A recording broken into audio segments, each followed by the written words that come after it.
It's Sway in the morning, only on Shea 45. Florida, right now it's just a hotbed for music. Po' Boy, of course. You mentioned the history of, the 2 Live Crew, and the whole Florida bass sound has, kind of reemerged. You helped do it.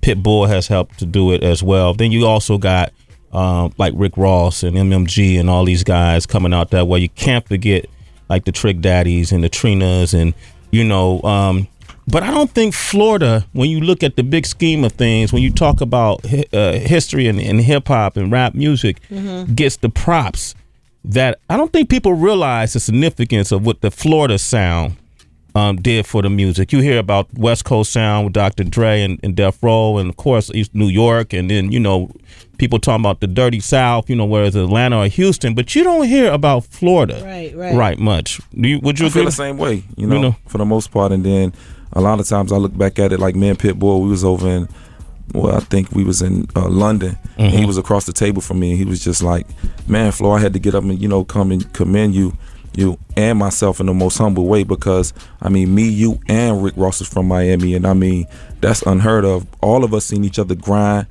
come to each other's shows and everything, and we see the success, but I don't think the world even really know that.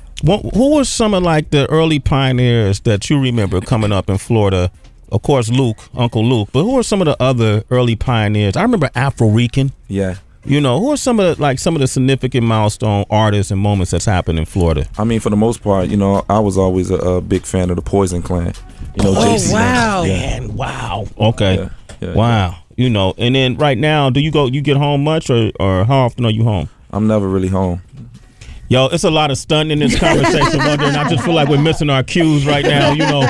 I'm never really. So, where, if you had a second or third, what place in the world would you consider maybe a second or third home to you outside of the States? I love Italy. I love London.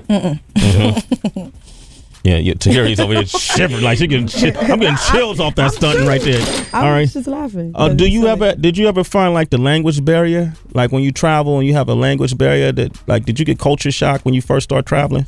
Yeah, for the most part, just doing interviews and have to sit there with an earpiece and go back and forth trying to understand each other. Yeah. Go ahead, Heather. I wanted to ask you though, like, what would you say? What's next? You mentioned film, but you see the growth of reality television and things like that. Are you even interested in doing reality television, or maybe the making of your next album or project, or following your life around? I wouldn't mind doing something like that, because I think that's interesting, and it definitely, I recall, just watching, people like Nelly, Missy, and everybody with their, them inspire me, just seeing shows that talked about how they made it and everything. Right. So if it came from that point and aspect, I would definitely look forward to it. But if I was really doing a reality show, I probably would just want to produce it.